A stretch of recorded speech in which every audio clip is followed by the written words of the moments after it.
విరాజతే. ఆత్మస్వరూప బంధుఘన భగవద్గీత జ్ఞానయజ్ఞ ప్రవాహములో భాగంగా 8వ అధ్యాయం అక్షర పరబ్రహ్మ యోగం అంటారు. అయితే ఈ అధ్యాయమునకు ముఖ్యమైనటువంటి కారణం ఏమిటంటే 7వ అధ్యాయములో భగవాన్ శ్రీకృష్ణ కొన్ని పదాలు వాడారు. బ్రహ్మ, అధ్యాత్మం, కర్మ, అఖిలం కర్మ, అధిభూతం, అధిదైవం, అధియజ్ఞం. మరణకాలములో ఈశ్వరుని స్మరణ, దాని యొక్క ప్రాముఖ్యత, వివేకవంతులు సాధకులు ఏ విధంగా దేహత్యాగ సమయంలో కూడా పరమాత్మ ఈశ్వరుని స్మరిస్తారు. ఇవి ప్రశ్నలుగా మిగిలిపోయే అర్జునునికి. అందువల్ల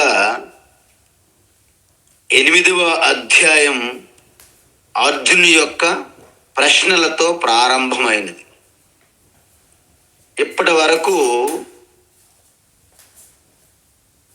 3-4 శ్లోకములలో ఈ 6 ప్రశ్నలకు సమాధానం చెప్పారు భగవాన్. 5వ శ్లోకము నుండి ఈ అధ్యాయం చివరి వరకు దేహత్యాగ సమయం అంటే మరణకాలములో ఈశ్వర స్మరణ ఏ విధంగా సాధ్యము, సాధకులు యోగులు ఏ విధంగా స్మరిస్తారు, దీన్ని విస్తారంగా భగవాన్ చెప్పుచున్నారు. అయితే ఇప్పటి వరకు భగవాన్ ఏం చెప్పారంటే, మనకి 5వ శ్లోకంలో చెప్పారు, అంతకాలేచ మామేవ స్మరన్ స్మరన్ ముక్త్వా కలేవరం. ముక్త్వా అంటే విడిచిపెట్టడం, కలేవరం అంటే శరీరాన్ని విడిచిపెట్టిన తర్వాత, అంతకాలేచ అంటే మరణ సమయంలో, యహ ప్రయాతి ఏంటి పూర్తిగా దేహత్యాగం చేసి విడిచిపెట్టేస్తారో, ప్రయాతి అంటే జీవాత్మ.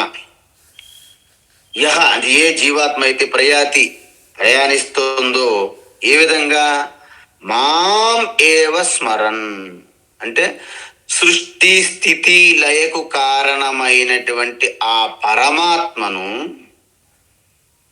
అంటే ఇక్కడ ఉపాసకులు కాబట్టి ఆ ఈశ్వర ఉపాసన చేసేవాళ్ళు స్మరించి దేహాన్ని విడిచిపెడతారో వారు ఎక్కడికి వెళ్తారు, వాళ్ళు మద్భావం యాతి అంటే నా స్వరూపాన్నే పొందుతారు. నా స్వరూపం అంటే ఏంటి ఇక్కడ అంటే బ్రహ్మలోకం వరకు చేరి అక్కడ నుండి బ్రహ్మ ఉపదేశము ద్వారా, అంటే దీనిని క్రమముక్తి అంటారు. అంటే క్రమంగా ముక్తి పొందుతారు, ఒక్కసారి ముక్తి కాదు ఇది. అయితే దాని గ్యారంటీ ఏమిటి, అత్ర ఆ విషయంలో సంశయ అంటే ఎటువంటి సందేహము నాస్తి, పెట్టుకోవద్దు మీరు, ఇది పక్కా అని భగవాన్ ప్రామిస్. ఎందుకలా, యం వాపి స్మరన్ భావం త్యజత్యంతే కలేవరం అంటే ఎందుకు అలాగంటే, ఏ భావనతో మనం స్మరిస్తూ ఈ కలేవరం అంటే శరీరాన్ని విడిచిపెడతామో అదే భావం పొందడం అనేది ఈ యొక్క ప్రఖ్యాతమైనటువంటి ఒక ఫార్ములా, అంటే నియమం, సూత్రం. అందువలన యద్భావం తద్భవతి అంటారు. అందువలనే మనం ఈ సృష్టి అంతా ఈశ్వరునిగా వ్యాపించి ఉన్నది కాబట్టే సృష్టిలో ఏ అణువైనా మనం తీసుకొని అనంతమైన ఈశ్వరుని మనము అనుసంధానం కావచ్చును. అందుకే పలైన విగ్రహమా, పలైన నామమా, ఇది గొప్పది, ఇది తక్కువది అని మనకి శ్రద్ధ కలగడానికి ఆరంభంలోనే చెప్తారు తప్ప యావత్తు సృష్టిలో ఏ భాగమైనా, ఏ కణమైనా, ఏ పార్టికల్ అయినా మీరు అనంతమైన ఈశ్వరుని మీరు ఇన్వోక్ చెయ్యవచ్చును. ఎందుకంటే ఆవుకి శరీరమంతా తన యొక్క ఎసెన్స్ సారభూతంగా పాలు ఉన్నప్పటికీ మనము చెవుల దగ్గర తోకను పట్టుకొని పాలు తీస్తే రావు. పొదుగు దగ్గరికి వెళ్ళి పాలు తీయాలి, అడ్డర కిందకి వెళ్ళి మిల్కింగ్ చేయాలి. అదేవిధంగా అనంతంగా వ్యాపించి ఉన్న ఈశ్వరునికి చుట్టూ చూస్తే అనంత ఈశ్వరు అంటే అది మీకు ఆరంభంలో అది కుదరని పని. కాబట్టి ఒక గుడి, ఒక మూర్తి, ఒక నామము, ఒక మంత్రము ఇలా ఇస్తే వాటి ద్వారా మీరు అనుసంధానమై అనంతమైన ఈశ్వరుని మీ హృదయస్థమునందే అనుభూతి చెందగలరు.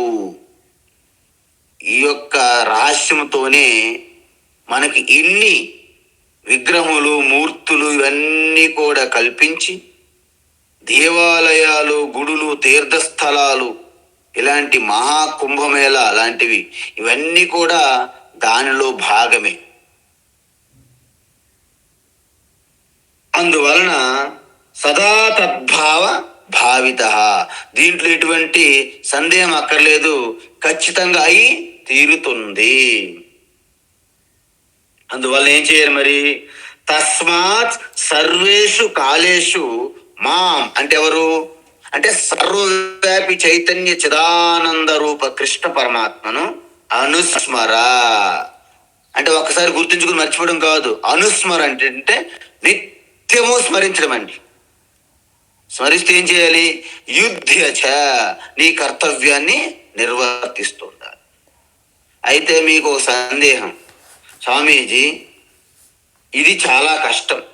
ఎందుకు కష్టం అంటే నిరంతరము ఒక పనే మన మనస్సు చెయ్యగలదు. అలాంటప్పుడు మన స్వధర్మాన్ని నిర్వహిస్తూ మనస్సుని ఈశ్వరుని యందు ఎలా పెట్టగలము, ఎలా తలుసుకోగలము అని మీకు డౌట్ వచ్చిందా? వస్తుంది.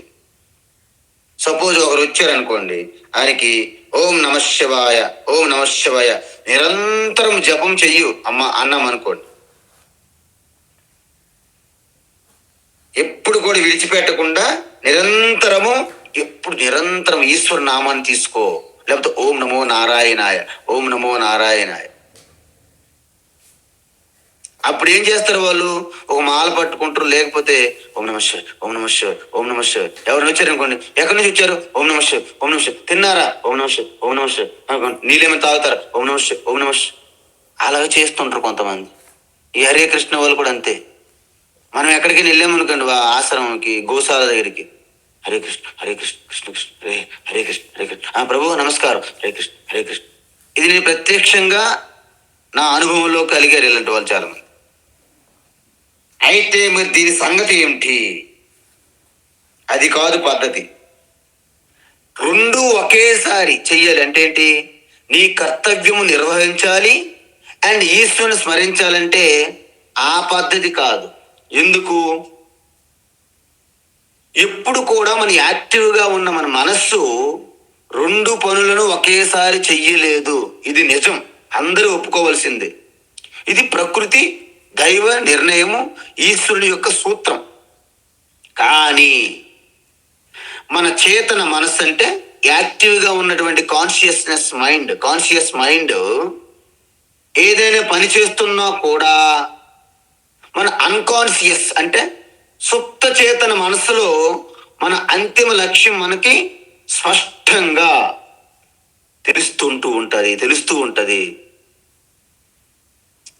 సపోజ్ మీరందరూ గీతా పారాయణం చేస్తున్నారు అనుకోండి.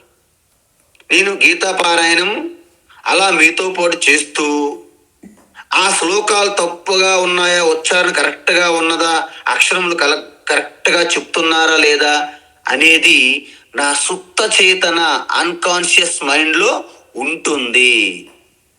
మరి చేతన మనస్సు చాంటింగ్ మీతో కలిసి చేస్తుంది. ఎక్కడైనా ఒక అమ్మగారు ఎవరైనా సరే తప్పు ఉచ్చారణ చేస్తే అపశృతి, అపశబ్దంగా నాకు తెలిసిపోతుంది. ఎందుకు? నా సుప్త చేతన అలాగ గమనిస్తుంటుంది. చేతన మనస్సు పారాయణం చేస్తుంది. చూసారా? అంటే మీరు ఎన్ని ప్రాపంచిక విషయాల్లో లగ్నమై ఉన్నప్పటికీ వాటి వెనక ఉన్నటువంటి అన్నిటికి ఆధారభూతమైన ఈశ్వర చింతన మీ సుప్త చేతన మనస్సులో లయమై ఉంటున్నది. దాని యందు కూడా ఎరుకు కలిగి ఉండాలి. దాంతో వ్యవహారం జరగదు, జస్ట్ ఎరుకు కలిగి ఉంటుంది. అందుకే మనం ఎవరితో మాట్లాడుతూ ఉంటే మనం కేవలము చేతన మనసుతోనే వింటాము, చేతన మనసుతోనే మాట్లాడుతూ ఉంటాము. కానీ మనకు తెలియకుండానే ఆ సుప్త చేతన మనస్సు దేని గురించి, వేరే వాటి గురించి ఆలోచిస్తూ ఉంటుంది. అందుకే మనతో మాట్లాడుతుంటారు కొంతమంది, వారి యొక్క వ్యవహారాలు, ఇంటి దగ్గర అలాంటి విషయాలు కూడా బ్యాక్గ్రౌండ్లో తిరుగుతూ ఉంటాయి. చూసారా? అందువలన ఈ వెనక బ్యాక్గ్రౌండ్లో ఉంటున్నటువంటి ఆ బెంగ ఆలోచనలు పరంపర ఏదైతే ఉందో అది ఒక తంబూరా శృతిలాగా బ్యాక్గ్రౌండ్లో వెళ్తూనే ఉంటుంది. బయట మాత్రం మనం వింటున్నట్టుంటాము, మాట్లాడుతూ ఉంటాము. అందుకే ఈ మ్యూజిక్ చేసిన వాళ్ళు కూడా, మ్యూజిక్ ఏదైతే చేస్తారో సంగీతము, వాళ్ళు ఇవన్నిట్లో చేస్తూ ఉంటారు. కానీ వాళ్ళ బ్యాక్గ్రౌండ్ మాత్రము పూర్తిగా దాన్ని పసిగడుతూనే ఉంటుంది. మ్యూజిక్లో లీనమైపోతారు. కానీ ఎవరైనా ఒక్కసారి చిన్న పొరపాటు శబ్దం ఉచ్చారణ జరిగిందా, అపశృతి వాళ్ళు తట్టుకోలేరు, కర్ణ కఠోరంగా ఉంటుంది. అంతెందుకు, మీరే చెప్పండి. మనం ఎన్నో ప్రయాణాలు చేస్తుంటాం. ఎయిర్పోర్ట్లో కానీ, రైల్వే స్టేషన్లో కానీ, బస్ స్టాండ్లో కానీ, మధ్యన ఎక్కడైనా బస్సు, ట్రైన్ ఆగిందనుకోండి, మీరు దిగుతారు. ఒక వాటర్ బాటిల్, ఏవైనా ఐటమ్స్ తీసుకుంటారు. వారికి డబ్బులు ఇస్తుంటారు, చిల్లర ఇస్తూ ఉంటారు. ఇక్కడ వైపు ఒక దృష్టి ట్రైన్ మీద ఉంటుంది. సపోజ్ ఆయన చిల్లర డబ్బులు ఇవ్వడం లేట్ అనుకోండి, ఈలోగా ట్రైన్ కదులుతుంది. ఏం చేస్తారు మీరు? దాన్ని విడిచిపెట్టి ట్రైన్కి పరుగు తీస్తారు వెళ్ళడానికి. అంటే మీ కాన్షియస్, అంటే సుప్త చేతన మనస్సు దృష్టి అంతా ట్రైన్ మీద ఉంటే, చేతన మనస్సు అనేది ఆ యొక్క వ్యవహారములోను, ఆ యొక్క వస్తువులకు ఉంటున్నటువంటి వ్యాపారితో మాట్లాడుతూ ఉంటారు. అందువల్ల వ్యవహారం ఏదైనా చేయండి, తప్పులేదు. కానీ భావనలో మీ యొక్క సుప్త చేతన మనస్సులో, ఆ భావనలో సదా ఈశ్వరుణ్ణి స్మరించాలి అని చెప్తుంది భగవాన్. అంటే ఏంటి? మయ్యర్పిత మనోబుద్ధి అంటే మన మనస్సు, బుద్ధిని కూడా ఈశ్వరునికి అర్పించాలి అంటున్నారు భగవాన్. అంటే నీ భావోద్రేకాలు కూడా ఈశ్వరుని యందే పెట్టాలి. అంటే మనం ఏమనుకుంటాము, అన్ని ఈశ్వరుని మీద ఆధారపడితే మనకు కావాల్సిన సమయంలో అందుబాటులో ఉంటారో లేదో తెలియదు, వారు శాశ్వతం కాదు. అందువలన మనం వస్తువుల మీద ఆధారపడి ఉంటాం. ఈశ్వరుని ప్లేస్లో ఎక్కడ ఆధారపడుతున్న విన్నాలు? వ్యక్తుల పైన, వస్తువుల పైన, పాలసీల పైన, ఇన్సూరెన్సుల పైన ఆధారపడి ఉన్నాం కదండి. అందుకే చాలా మందికి బ్యాంకుల్లోనూ అన్నిటిలో కూడా అన్ని అందుబాటులో ఉంటాయి. డబ్బులు, ధనము, వస్తువులు, వ్యక్తులు అందరూ ఉంటారు ఎక్కడెక్కడ ప్రపంచంలో. అవసరమైన సమయం మాత్రం వారు అందుబాటులోకి రారు. అందువలన మనం మానసిక స్థైర్యానికి శాశ్వతమైన ఆధారాన్ని పట్టుకోవాలి. అంటే ఏంటి? ఎల్ల వేళల ఎప్పుడు కూడా మీ నుండి దూరం లేకుండా మీతోనే ఉంటున్నటువంటి ఆ శాశ్వతమైనటువంటి ఒక ఆధారాన్ని మనం గట్టిగా పట్టుకోవాలి. ఆ శాశ్వతమైనటువంటి మీతో ఎల్లప్పుడూ ఉన్నటువంటి ఆధారానికే దేవుడు లేదా ఈశ్వర అని పేరు. అందువల్ల దీన్ని బట్టి మీకు ఏమర్థమైంది? అయితే మనుషుల్ని ఎవరిని ప్రేమించొద్దా? దాని అర్థం అది కాదు. దాని అర్థం ఏమిటంటే మీరు అందరినీ ప్రేమించవచ్చు, అన్ని ప్రాణుల్ని అన్ని వస్తువులను కూడా ప్రేమించవచ్చు. కానీ వాటన్నింటికీ కారణభూతమైనటువంటి పరమాత్మని మీరు ప్రేమించినట్లయితే, ఇవన్నీ పరమాత్మ స్వరూపంగా దర్శించినట్లయితే మీరు ఇంకా ప్రత్యేకంగా ఎవరిని ద్వేషిస్తున్నారనే భావన కూడా ఉండదు అంటున్నారు. ఎందుకంటే మనం పూజిస్తున్నటువంటి ఈ నామరూపాల సగుణ ఈశ్వరు ఎప్పుడు కూడా అనంతం కాదు, శాశ్వతం కాదు. కానీ తద్వారా ఈ సగుణమైనటువంటి పరిమితమైనటువంటి ఈశ్వర పూజ, జపము, పారాయణము వీటి ద్వారా అపరిమితంగా ఉన్నటువంటి అంటే పరిమితులు లేని అనంతంగా ఉన్నటువంటి శాశ్వత ఈశ్వరుని మనము కనెక్ట్ అవుతున్నాము. ఆ కనెక్ట్ అవడానికి నిత్య నిరంతరము సగుణ ఈశ్వర ధ్యానం చేస్తూనే, సగుణ ఈశ్వర పూజ చేస్తూనే ఉండాలి. ఎందుకు? రామ అనే ఒక విగ్రహం గాని మూర్తి గాని పట్టుకుంటే కదా రామ అనేది మనకు గుర్తొచ్చేది. మొట్టమొదటిసారి ఈ సగుణ రామ పూజ, ధ్యానము, జపము చేస్తూనే అనంతమైన ఆత్మారామకు మనము కనెక్ట్ అవ్వాలి. అందువలనే అప్పుడు అలా చేస్తే ఏమవుతుందంటే మాం ఏవ ఏస్యసి అన్నారు. ఏస్యసి అంటే ఏంటి? ఏస్యసి అంటే పొందుట. అంటే ఏంటి? నన్నే పొందుతారు. చూసారా? ఇక్కడ భావపరంగా ఈశ్వరుని మీద ఆధారపడి బుద్ధిపరంగా ఈశ్వర జ్ఞానం పొంది పూర్తిగా ఈశ్వర స్మరణతో మీరు స్వధర్మంలో ఉన్నట్లయితే నన్నే పొందుతారు అన్నారు. అది కూడా ఎలా అంటే కృష్ణ పరమాత్మ మీకు ఒక ప్రతిజ్ఞ చేస్తున్నారు. ఏంట ప్రతిజ్ఞం? అసంశయం, అత్ర సంశయం వద్దు. పదే పదే అంతే. ఎందుకంటే మనకి డౌట్లు అనేది మన స్వాభావికం. అందువలన మీరు సందేహించవద్దు, సంశయం పొందవద్దు అంటున్నారు. అయితే నీ మనోబుద్ధులు నాకే పూర్తిగా అర్పిస్తే ఎటువంటి సందేహం లేకుండా నా పరమాత్మ స్వరూపాన్ని మీరు పొందుతారు అని హామీ ఇచ్చారు. అయితే ఎలా దాన్ని పొందడం అంటే దాన్ని ఎలా మనం నిత్య నిరంతరము ఏ విధంగా స్మరించగలుగుతాము? అభ్యాసయోగయుక్తేన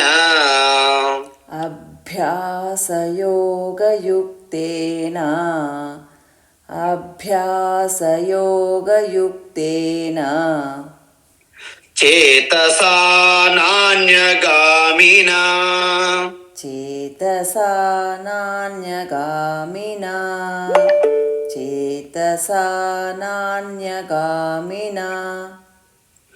పరమం పురుషం దివ్యం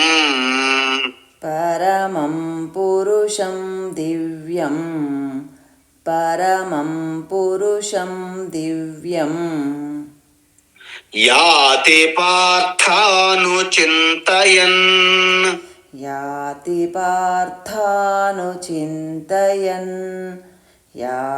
పార్థానుచింతయన్ అభ్యాసయోగయుక్తేన చేతసా నాన్యగామినా అభ్యాసయోగయుక్తేన చేతసా నాన్యగామినా. పరమం పురుషం దివ్యం యాతి పార్థానుచింతయన్. పరమం పురుషం దివ్యం యాతి పార్థానుచింతయన్. పరమం పురుషం దివ్యం యాతి పార్థానుచింతయన్. ఉత్తమం. అయితే ఓ పార్థ అంటే ఓ అర్జున, ప్రయాణకాలే, చూసారా ఇక్కడ ప్రయాణకాలే అని మనం పెట్టుకోవాలి ప్రతిదానికి. ఎందుకంటే ఈ అధ్యాయం ఇప్పటి నుంచి మొత్తం ఆఖరి వరకు మరణకాలం గురించి చెప్తున్నారు. మనం అందరం సంసిద్ధంగా ఉండాలి, మరణం అంటే భయపడకూడదు. యాక్చువల్గా మీ అందరికి ఒక సీక్రెట్ ఏంటంటే, మనం నిద్రపోతున్నాం కదా, గాఢ నిద్ర, అది మరణానికి ఒక రిహార్సల్స్ అనమాట. మనం చూసారు, మనం స్టేజ్ మీద మనం డ్రామా వేసే ముందు రిహార్సల్ చేస్తుంటారు. ఆ గాఢ నిద్ర కూడా ఒక రిహార్సల్ లాంటిదేనండి. అది ఒక్కసారి దాంట్లోకి వెళ్ళి మళ్ళీ వస్తున్నాము, మరణం అనేది వెళ్ళి మళ్ళీ తిరిగి రాము, అంతే తేడా. ఈ శ్వాస కూడా అంతేనండి. శ్వాస బయటికి వెళ్తుంది, డెడ్, మళ్ళీ వస్తుంది, మళ్ళీ జీవనం, మరణము జీవనము. మరి మరణం అంటే ఏంటండి? ఈ శ్వాస బయటికి వెళ్ళి మళ్ళీ వెనక్కి రాకపోవడమే మరణం, అంతే. కాబట్టి ఈ ప్రయాణకాలే అనుచింతయన్. మీకు ఎప్పుడైనా సరే అణు వచ్చిందనుకోండి, అణు అంటే నిరంతరము సదా సంపూర్ణంగా స్మరించడాన్ని అనుచింతయన్ అంటారు. అంటే ప్రయాణ కాలంలో, అంటే మామూలు ప్రయాణం కాదు, అంతిమ ప్రయాణ కాలంలో సగుణ ఉపాసకులు చెప్పాను కదా మీకు. అంటే పూర్తిగా ఒక ఈశ్వరుని గుణగణాలతో, ఈశ్వరుని యొక్క విశిష్టమైన లక్షణాలు, విభూతులు, మహిమలతో ఎవరైతే స్మరించుకుంటారో, ఎటువంటి ఈశ్వర అనేది మనకు ప్రశ్న. కాబట్టి ఆయన ఏమంటున్నారంటే పరమం పురుషం దివ్యం. అంటే పరమం అంటే ఈశ్వరుని యొక్క పరాప్రకృతికి చెందినటువంటి పరమ స్వరూపాన్ని, అంటే పారమార్థిక స్వరూపము అంటారు దానికి. ఓకేనండి. ఈ పారమార్థిక స్వరూపము, వ్యావహారిక స్వరూపం అని రెండు ఉంటాయి ఈశ్వరునికి. మనము అఖిలాండ కోటి బ్రహ్మాండ నాయక అంటాం, సర్వజ్ఞ సర్వశక్తిమాన్ అంటాం. సో ఇవన్నీ కూడా వ్యావహారిక సగుణ స్వరూప ఈశ్వర అని అర్థం. మరి ఇది పూర్తి స్థాయి సత్యమా అంటే కాదు అని ఒప్పుకోవాలి మనం. ఎందుకు? ఈ సగుణం అనేది పరిమితులు ఉంటాయి, తాత్కాలికంగా ఉంటుంది. మరి నిర్గుణము, నిర్వికారము, నిర్విశేషము, సర్వవ్యాపి ఆ పరమాత్మ, పారమార్థిక స్వరూప పరమాత్మ, అది శాశ్వతం. కాబట్టి ఈ పారమార్థిక స్థాయికి చెందినటువంటి ఈశ్వరునికి పురుష అంటారు. పురుషం అండ్ దివ్యం, పరమం. చూసారు, 3 పదాలు చెప్పారు. పరమం అంటే చెప్పాను, పారమార్థిక స్థాయికి చెందినటువంటి ఈశ్వరుడు. పురుషం అంటే ఏంటి? మగవాళ్ళ. ఇక్కడ మగవాళ్ళని కాదండి, ఇక్కడ ఆడవారు మగవారు అనేది కాదు. పురుష అంటే దానికి 2 అర్థాలు చెప్తారు ముఖ్యంగా. ఏంటి? పురి సేతే. పురి అంటే హృదయస్థములో, సేతే అంటే ఏంటి? నిద్రించేది, నివసించేది. చూసారా? అంటే సకల హృదయాల్లో, సకల ప్రాణుల్లో నివసించే ఆ పరమాత్మనే పురుష అంటారు. ఇంకొకటి ఏంటంటే పూరయతి సర్వం జగత్ అంటారు. అంటే ఏంటండి? మొత్తం సంపూర్ణ జగత్తంతా కంప్లీట్గా నిండి ఉండేదాన్ని పూరయతి, పూరించేది. అందుకే ఓం పూర్ణమద పూర్ణమిదం పూర్ణాత్ పూర్ణముదచ్యతే పూర్ణస్య పూర్ణమాదాయ పూర్ణమేవావశిష్యతే అని అంటారు. అందుకే ఈశ్వరికి అంటారు పూర్ణం, పురుష. ఇవన్నీ ఒకటే అర్థం. కాబట్టి ఈ పురే అని అనొచ్చు. పురే చేతే అంటే అన్ని ప్రాణుల్లో కూడా ఆ నివాసం. అందుకే వాసనాద్వాసుదేవస్య వాసితం భువనత్రయం సర్వభూత నివాసోసి వాసుదేవ నమోస్తుతే అంటాం. సకల సృష్టి అంతా కూడా ఆ నివసించే ఇండ్వల్లర్ అంటారు. ఆ ప్రిన్సిపల్నే పురుష అంటారు. అయితే పూరయతి సర్వం ఇది పురుష అంటే ఏంటి? అంతర్యామిగా వ్యాపించి ఉంటారు, లోపల ఉంటారు, సర్వవ్యాపిగా ఉంటారు. కాబట్టి పురుష అన్నారు.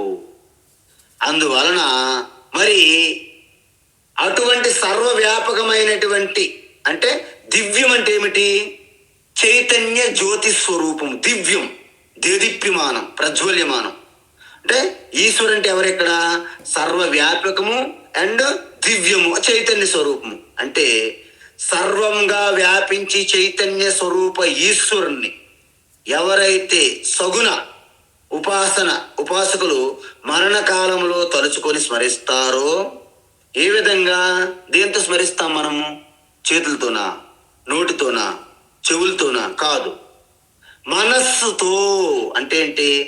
చేతస అంటే మనసా, చేతస అంటే మనస్సుతో స్మరిస్తారో. ఏ విధంగా? అభ్యాసయోగ యుక్తేన. చూడండి, ఈ అభ్యాసం మనం చేయలేదు అనుకోండి, మనకు ఆ సమయంలో మనము స్మరించలేము.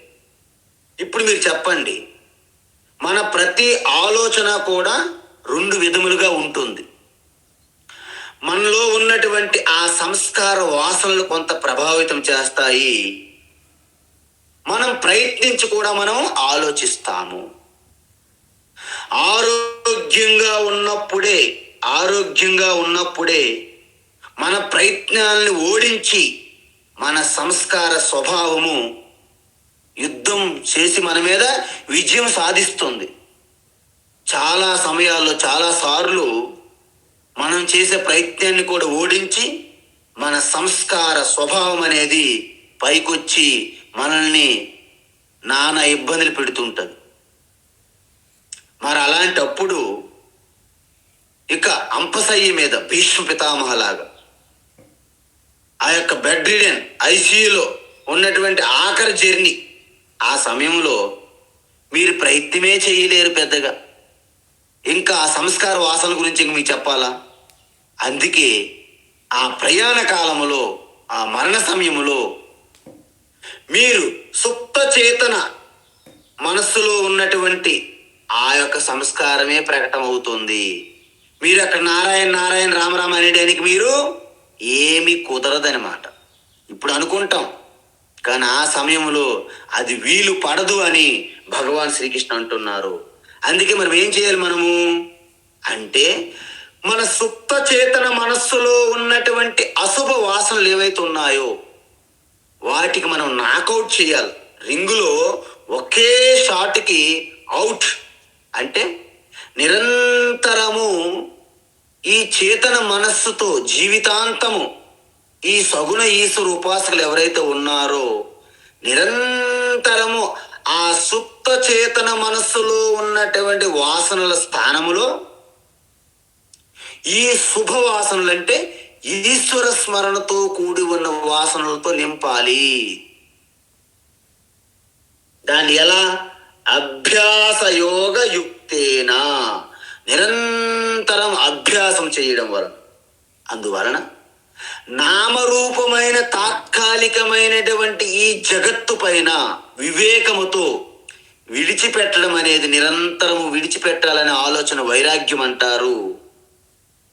మరి సత్యము, జ్ఞానము, అనంతము, సర్వవ్యాపి, సర్వాంతర్యామి చైతన్య ఈశ్వరుణ్ణి స్మరిస్తూ ఉండడాన్ని అభ్యాసం అంటారు. అంటే తాత్కాలికము, కేవలము భ్రమ, మెరుపులు కలిగి ఉన్నటువంటి జగత్ స్వరూప నామరూపాలన్నింటినీ విడిచిపెట్టే ప్రక్రియని వైరాగ్యం అయితే, దాని యొక్క సారభూతమైనటువంటి ఆధారమైనటువంటి అధిష్టానమే ఆ ఈశ్వర స్మరణ అభ్యాసము అంటారు. అభ్యాసం చేయడం వల్ల మనకు దేని మీద ఇష్టం ఉంటుందో దాని మీద తపన ఎక్కువ కలిగి మనము ప్రాక్టీస్ చేస్తాం. ఎందుకు? మనస్సు కూడా అటువైపే లాగుతుంది.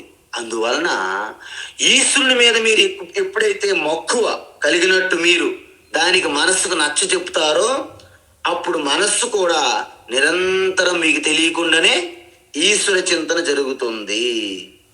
అందువలన ఈ మనస్సు నిరంతరము ఈశ్వరు మీద ఎవరైతే స్మరిస్తారో యాతి అంటే నన్నే పొందుతారు అంటున్నారు భగవాన్. అందువలన ఈశ్వర ధ్యానములో నిత్య నిరంతరం ఉండడం వల్ల ఏమవుతుంది? ఆ సుప్త చేతన మనస్సులో ఈశ్వర చింతన వెళ్ళి కూర్చుంటుంది. ఎప్పుడైతే ఈశ్వర చింతన మీ సుప్త చేతనం అంటే అన్కాన్షియస్ మైండ్ దాంట్లో ఎప్పుడెళ్ళి ఈశ్వర చింతన వెళ్ళి కూర్చుందో అందులో ఉన్నటువంటి ఈ ప్రాపంచిక విషయ భోగ చింతన ఉక్కిరి బిక్కిరి అయిపోయి ఆ యొక్క పొగను తట్టుకోలేక బయటకు వచ్చేస్తాయి, నాశనం అయిపోతాయి, దగ్ధం అయిపోతాయి. అందువలన మరణకాలంలో ఈశ్వరుని తలించుకున్న వ్యక్తి క్రమముక్తి పొందుతారని ఇంతకుముందే చెప్పాం మనం. ఎలా? ఆ దేహత్యాగ సమయంలో కూడా ఈశ్వరుని స్మరించడం వలన మీరు ఈశ్వర స్మరణతోనే ఆ సగుణ స్వరూప ఈశ్వర స్వరూపమైనటువంటి బ్రహ్మలోకము ద్వారా వెళ్ళి అక్కడ బ్రహ్మాజీ ద్వారా మీ యొక్క స్వరూప ఉపదేశం పొంది సర్వవ్యాపి చైతన్యములో లయమవుతారు. దాన్ని మోక్షం అంటారు. దీన్ని క్రమముక్తి అంటారు. అయితే ఈ క్రమముక్తి పొందేవారు ఆ యొక్క ఈశ్వరుని యొక్క లక్షణాలు ఏమిటి? ఆ లక్షణములు నిరంతర స్మరణ అన్నాం కదా, ఇంతకుముందు మనం చెప్పాము 3. ఏంటి? పరమం, పురుషం, దివ్యం. మళ్ళీ భగవాన్ ఏమంటున్నారంటే ఆ చింతన ఎలా ఉండాలి, ఏ విధంగా ఎటువంటి లక్షణాల గుణగణాలను మనము చింతన చెయ్యాలి అనే ఆ కొనసాగింపులో భాగంగానే మరొక 8 లక్షణాలు భగవాన్ ఇక్కడ చెబుతున్నారన్నమాట. ఏంటంటే కవిం పురాణమనుశాసితారం కవిం పురాణమనుశాసితారం కవిం పురాణమనుశాసితారం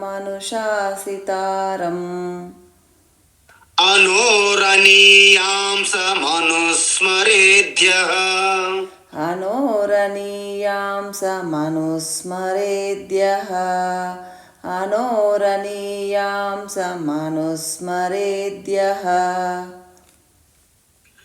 సర్వస్య ధాతారమచింత్య రూపం సర్వస్య ధాతారమచింత్య రూపం సర్వస్య ధాతారమచింత్య రూపం ఆదిత్యవర్ణం తమసః పరస్తాత్ ఆదిత్యవర్ణం తమసః పరస్తాత్ ఆదిత్యవర్ణం తమసః పరస్తాత్ కవిం పురాణమనుశాసితారం అనోరణీయాంసమనుస్మరేద్యః కవిం పురాణమనుశాసితారం అనోరణీయాంసమనుస్మరేద్యః కవిం పురాణమనుశాసితారం అనోరణీయాంసమనుస్మరేద్యః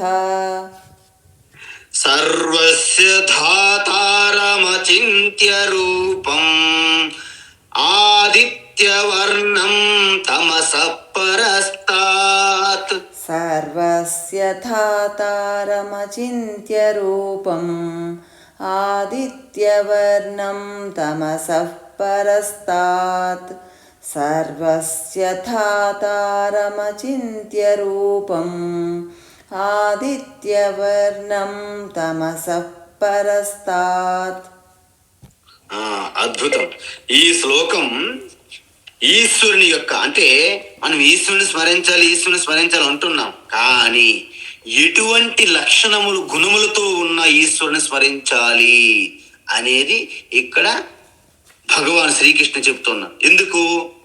మనం ఇంత ముందే చెప్పుకొని వస్తున్నాం ప్రతిసారి. ఏంటి? ఎటువంటి ఆలోచనలు ఉంటాయో దానికి అనుగుణంగానే మనకి అటువంటి మాటలు వస్తాయి. ఎటువంటి మాటలైతే మనం వాడుతున్నామో మాట్లాడుతున్నామో వాటికి అనుగుణంగానే మనము చేష్టలు, ఆ యొక్క కర్మలు చేస్తుంటాము. ఎటువంటి కర్మలు మనం చేస్తుంటామో వాటికి అనుగుణంగానే మనకి ఆ యొక్క అలవాట్లు నిర్మితమవుతాయి. మీకు కలిగే అలవాట్ల ప్రకారంగానే మీలో ఒక కాండాక్ట్, అంటే ఒక శీలయుక్తమైనటువంటి క్యారెక్టర్ నిర్మాణం జరుగుతుంది. ఆ క్యారెక్టరే మీ యొక్క గమ్యస్థానానికి చేరుస్తుంది. So your thoughts leads to your words, your words leads to your actions, your actions leads to your habits, your habits leads to your character, your character leads to your destiny అని చెప్తారన్నమాట. అందువలన అందుకే ఈ మనస్సులో కలిగే thoughts దగ్గరే మనము అలర్ట్గా ఉండాలి. మన గమ్యస్థానం ఎటువైపు అనేది మనకు ఆలోచనలోనే డిసైడ్ చేస్తుంది. మనం ప్రయత్నిస్తుంటాం, కానీ అక్కడ వాసనలు ప్రయత్నాలు రెండు టగ్ ఆఫ్ వార్లో ఉంటాయి. అందుకే మొట్టమొదటి ఆలోచన మన చేతిలో ఉండదు అని చెప్పడానికి ఇది కారణం. కానీ రెండవ ఆలోచన నుండి మీరు ప్రయత్నపూర్వకంగా అడ్డుకోగలరు. ఎందుకు? అది మంచి ఆలోచన, ఈశ్వర చింతనతో వచ్చిందనుకోండి, దాన్ని కొనసాగిస్తారు, వృద్ధి చేస్తారు. మీకు ఆధ్యాత్మిక జీవనానికి విరుద్ధమైనటువంటి ఆలోచన వచ్చిందనుకోండి, దాన్ని వెంటనే అక్కడ కట్ చేస్తారు. అందువలన యథా యథా ఉపాసతే తథేవ భవతి అంటారు. అంటే మీరు ఎటువంటి భావనతో నిరంతరం ఉంటారో ఆ భావన స్వరూపంగానే మీరు మార్పు చెందుతారు అని వేదముల్లో పదే పదే పదే పదే చెప్పింది. అందువలన ఇక్కడ ఈశ్వరుని అంటే 8 రకాలైనటువంటి లక్షణాలు ఇచ్చారు మనకి, ఒక రోడ్ మ్యాప్ లాగా. ఎందుకంటే ఈశ్వరుని స్మరించండి అంటున్నారు. ఎటువంటి ఈశ్వరుని స్మరించాలి? మనకైతే ఈ సమాజంలో ఒక కౌన్సిలర్ ఉంటారు. మనకి ఏదైనా ఒక అప్లికేషన్ సంతం కావాలంటే ఆ ఈశ్వరునే మనం స్మరిస్తాం. ఒక ఎమ్మెల్యే, ఏదైనా సరే ఇలాంటి విషయాల్లో అవసరమైతే ఈశ్వరుని రేపే నుండి ఎక్కడికి పోరు, అక్కడ ఎప్పుడు ఉంటారు ఈశ్వరుడు. ఆయన పక్కన పెట్టి మన వ్యవహారాలకు మనం ప్రయారిటిస్తుంటాం సాధారణంగా. అందువలన మీరు నిరంతరం స్మరించాల్సిన ఈశ్వరునికి ఉన్నటువంటి లక్షణాలు 8 చెప్పారు ఈ శ్లోకంలో. ఏంటవి అంటే ఇక్కడ మీకు ఒకటి గుర్తుపెట్టుకోవాలి. ఇక్కడ సకామ ఉపాసకులు కాదు, నిష్కామ ఉపాసకుల గురించి చెప్తున్నారు అనమాట. నిష్కామ ఉపాసకులు మరణ సమయంలో తలుచుకుంటున్నటువంటి ఈశ్వరుని యొక్క గుణగణాలని చెప్తున్నారు, వర్ణిస్తున్నారు అన్నమాట. కళ్యాణ గుణగణాలు అంటారు ఈశ్వరుని యొక్క. అంటే ఒక్కొక్క ఈశ్వరుని యొక్క పదము ఒక్కొక్క లక్షణాన్ని తెలియజేస్తుంది అనమాట. ఇక్కడ ఏది చెప్పారు? 8. ఏంటవి? కవిం, కవిం అంటే క్రాంతిదర్శిన అంటే సర్వజ్ఞ అని అర్థం. కవిం పురాణం అనుశాసితారం అనోహో అనీయాంసం సర్వస్య ధాతారం అచింత్య రూపం ఆదిత్యవర్ణం తమస పరస్తాత్. చూసారా? 8 అయ్యాయి మీరు లెక్క పెట్టుకుంటే. అందువలన ఈ నిష్కామ ఉపాసకులు శాస్త్రం అధ్యయనం చేయాలని తెలుస్తుంది, లేకపోతే అతని యొక్క అంటే ఈశ్వరుని యొక్క ఎటువంటి లక్షణాలు గుణాలు కలిగి ఉంటారని తెలియదు. కాబట్టి ఇక్కడ ఈశ్వరు మీకు ఒక లిస్ట్ ఇచ్చారన్నమాట. ఈ లక్షణాల గుణాలను మీరు స్మరించాలి. ఎప్పుడు? మరణ సమయంలో. అంటే అప్పుడు స్మరించాలంటే ఇప్పుడు మనం ఏం చేయాలి? ఇప్పుడు నుండి మనము అభ్యాస యోగేనా అన్నారు. నిరంతరం అభ్యాసం మనం నెక్ ప్రాక్టీస్ చేస్తే మరణ సమయంలో కూడా అంటే దేహత్యాగ సమయంలో కూడా ఆ సుప్త చేతన మనస్సు నుండి ఇది స్మరణకు వస్తుంది. ఎందుకంటే మనం ఏది దాచుకుంటే అదే కదా వస్తుంది బయటికి. అందువలన కవి అంటే మన ఈ యొక్క చాట పద్యాలు చెప్తారు మీరు, పొడుపు కథలు సామెతలు చెప్పుకుంటూ అక్కడికక్కడే పద్యాలు అల్లేస్తుంటారు మన యొక్క అవధానులు వీళ్ళంతా. అలాంటి కవుల గురించి ఇక్కడ కాదు. కవి అంటే సర్వజ్ఞ, అంటే అత్యంత స్థూల సూక్ష్మ కారణ స్వభావమైనటువంటి ఆ యొక్క ఈశ్వర తత్వ స్వరూప జ్ఞానమంతా కూడా సృష్టి స్థితి లయ స్వరూపమైనటువంటి ఆ జ్ఞానతత్వం అంతా తెలుసుకున్నటువంటి సర్వజ్ఞత్వము అని అర్థం. పురాణం అంటే ఏమిటి? అత్యంత ప్రాచీనం అని అర్థం. ఎందుకు? ఈశ్వర సృష్టి స్థితి లయకర్త అయినప్పటికీ దానికి అనాది రూపం అన్నాం. ఎందుకంటే అది పుట్టుక లేని ఈశ్వర స్వరూపము. సృష్టి స్థితి లయ స్వరూప తుముహు అనాది రూప అవు మహదేవ దర్శన దీజో అన్నారు. అంటే ఏంటి? సృష్టికి స్థితికి లయ స్వరూపంగా మనకు అనిపిస్తున్నప్పటికీ అది అనాది రూపం. అనాది అంటే ఏంటి? ఆది అంతం లేకపోతే దానికి అనాది అంటారు. అందువలన ఈశ్వరుడు పుట్టుక లేదు. అందుకే మన పురాణం అనగానే మనకేమిటి? భాగవత పురాణము, శివ పురాణము, దేవి భాగవత పురాణము, విష్ణు పురాణము, గరుడు పురాణము, మార్కండే పురాణాలు గుర్తుకొస్తాయి మనకి. పురాణం అనగానే అవి కూడా పురాణాలే. ఎందుకు? అవి కూడా ఏదో నిన్న మొన్న మీరు నేను రాసినవి కాదు కదా. అవి కూడా అత్యంత ప్రాచీనమని అర్థం. అందుకే పురా అపి నవ ఇతి పురాణం అంటారు మన వాళ్ళు. అది పురాణం అయినప్పటికీ అత్యంత ఆధునికం లాంటిదే. అందువలన ఈ పురాణం అంటే పరమాత్మ అనేది నిన్న మొన్నటి వారు కాదు, అత్యంత ప్రాచీనము, అనాది స్వరూపం అని అర్థం. అనుశాసితారం అంటే ఏంటి? ఇక్కడ అనుశాసితారం ఎందుకు అన్నారు అంటే మనం చేసే ప్రతి కాయిక కర్మ, వాచిక కర్మ, మానసిక కర్మ వీటన్నింటికి ఫలితం ఉంటుందా లేదా? ఉంటుంది. మరి ఎవరిస్తున్నారు ఈ ఫలితాన్ని? వాటికి అనుగుణంగా, కర్మలకు అనుగుణంగా ఆ కర్మఫల దాత ఈశ్వర. కాబట్టి అనుశాసితారం అంటారు. అందుకే మన గీతలో 18 అధ్యాయాలు వస్తుంది. బ్రాహ్మయన్ సర్వభూతాని యంత్రారూఢాని మాయయ.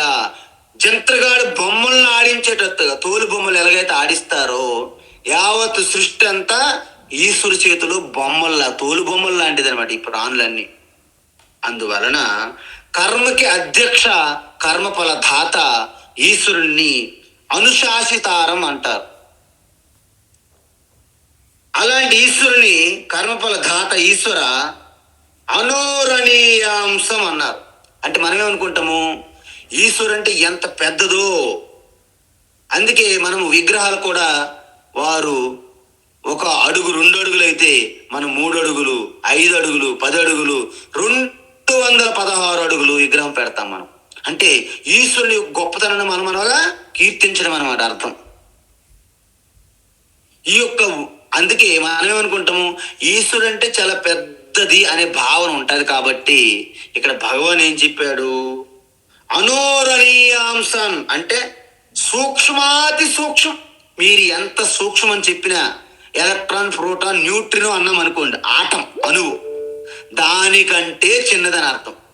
అంటే ఇంకా ఎంత చిన్నది అంటే మన మనసు బుద్ధితో ఇంకా చిన్నదిగా మనం ఊహ చెయ్యలేము, అంతకంటే చిన్నది. చూసారు? అయితే మన వాళ్ళు ఏమనుకుంటారు? ఓహో ఎంత చిన్నదైతే అది ఈశ్వరు అనమాట. మళ్ళీ వెంటనే ఏమంటారు ఆయన? మహతో మహీయాన్.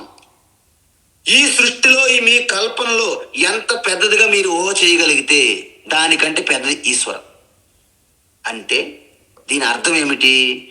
ఈశ్వర స్వరూపాన్ని మీరు స్పష్టంగా నిర్దేశించలేరు అని అర్థం. అచింత్యం. అందుకే దీనికి అచింత్యం అని పెట్టారు. చింత్యం అంటే మీ మనస్సు బుద్ధికి అందుబాటులో ఉన్నదాన్ని చింత్యము అంటారు. అచింత్యం అంటే మనస్సు బుద్ధికి కూడా అగోచరము.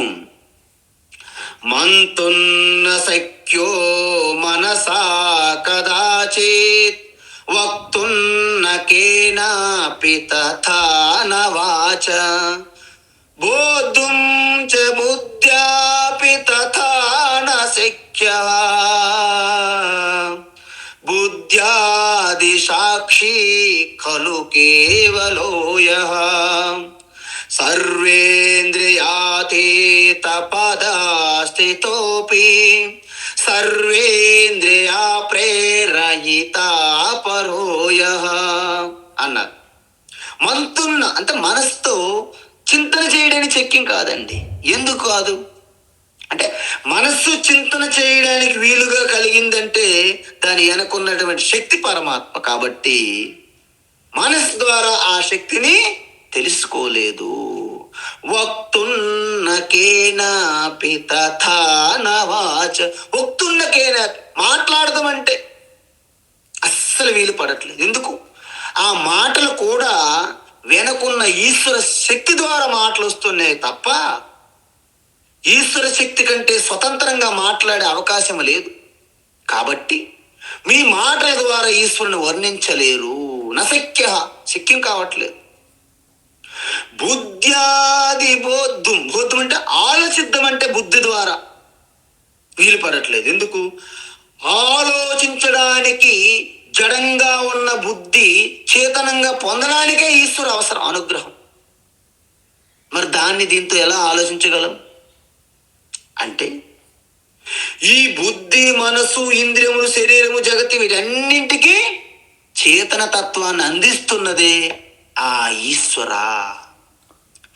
సర్వేంద్రియ అతీత, సకల ఇంద్రియములకి అతీత అగోచరంగా ఉన్నటువంటి ఆ పరమం పదం విష్ణువు అన్ని ఇంద్రియాలకు ప్రేరణ అందిస్తుంటేనే పనిచేస్తున్నాయి. మరి ఎవరది? శ్రీ విశ్వనాథాయ మహేశ్వరాయ తస్మై నమః స్వామి తపోవనాయ శివానందాయ దయానందాయ. అంటే ఆ యొక్క పరమాత్మయే గురు స్వరూపం. కాబట్టి గురు స్వరూపం కూడా ఈశ్వర స్వరూపమే.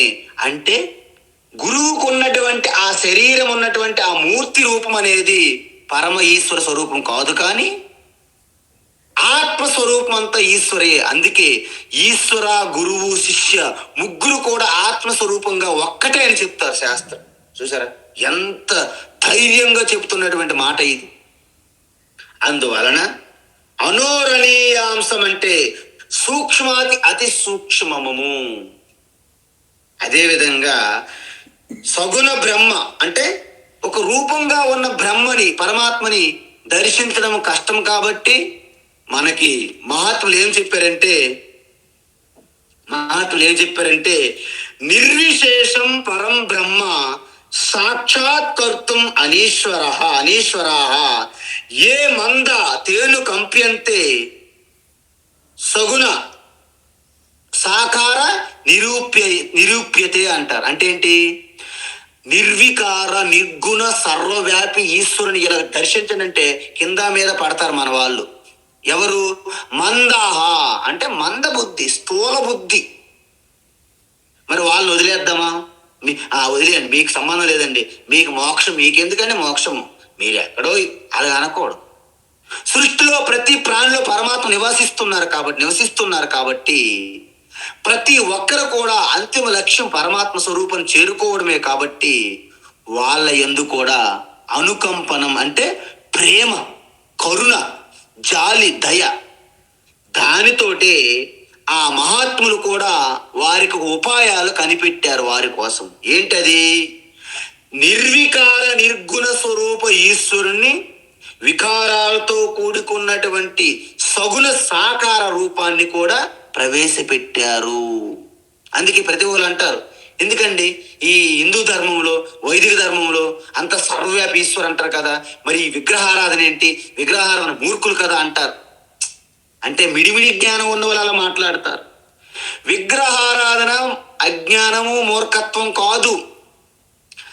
ఆ విగ్రహం అనేది ఆలంబన మొట్టమొదట ఒక ఆధారంగా తీసుకుంటున్నాం. ఆధారంగా తీసుకొని మీ ప్రేమ భక్తితో పూజించి అనుసంధానం అయినప్పుడు విగ్రహం దానంతట అదే రాలిపోతుంది. విగ్రహం లేనిటువంటి ఆ నిర్గుణ ఈశ్వరుని మీరు చేరుకుంటారు. మనం బిల్డింగ్ కడతాం, స్లాబ్ వేయడానికి కింద ఆధారంగా ఇసుకతో అనేక రకాలైనటువంటి ఆధారం వేస్తాం కింద స్లాబ్కి. ఆ కాంక్రీట్ బలంగా స్ట్రాంగ్ అయినప్పుడు ఆ కింద ఆధారాన్ని, ఆ యొక్క ఆధారంగా పెట్టిన కర్రలు, దాన్ని పెట్టిన ఇసుక అన్ని మనము తీసేస్తాము. అదే విధంగా సగుణ రూపమైన పరమాత్మ ఈశ్వరుని పూజిస్తున్న విగ్రహం ఇవన్నీ కూడా ఆ మనస్సు ముందుగా నిగ్రహం కలగడానికే తప్ప అక్కడతోనే పూర్తి కాలేదని తెలుసుకోవడానికి మొట్టమొదటి సగుణ ఈశ్వరుని ప్రవేశపెట్టి దాన్ని మళ్ళీ తీసేస్తాము. నిర్గుణ ఈశ్వరుని చేరుకున్న తర్వాత మొత్తం యావత్ సృష్టి అంతా ఆ నిర్గుణ ఈశ్వర దృష్టితోనే ఉంటాము. సగుణ ఈశ్వరుని మనము ప్రేమిస్తుంటాము. అందువలన సకల ప్రాణుల్లో కూడా పరమాత్మ దర్శించడం అంటే ఆ శరీరాలు ద్వేషించడం కాదు, శరీరములను, ఆ రూపములను ప్రేమిస్తూనే ఆ అంతర్వ్యాపి, అంతరంగా ఉన్నటువంటి, వ్యాపించి ఉన్నటువంటి ఆ పరమాత్మని దర్శించడమే అనుచింతయన్, నిరంతరము స్మరించాలి. అందువలన ఈ 8 లక్షణాలు చెప్పారు మనకి ఇక్కడ. ఏంటి? కవిం పురాణం అనుశాసితారం అనోరణీయాంశం అచింత్యం ఆదిత్యవర్ణం. అది రేపు చెప్తాము. కాబట్టి ఈ 8 లక్షణములుగా మీకు నిరంతరము సుప్త చేతన మనస్సులో పెట్టుకుంటే మరణకాలంలో కూడా అవే స్మరణకు వస్తాయని భగవాన్ శ్రీకృష్ణ మనకి ఒక ఉపాయాన్ని ఇస్తున్నారన్నమాట. హరి ఓం తత్సత్. సర్వం శ్రీకృష్ణార్పణమస్తు.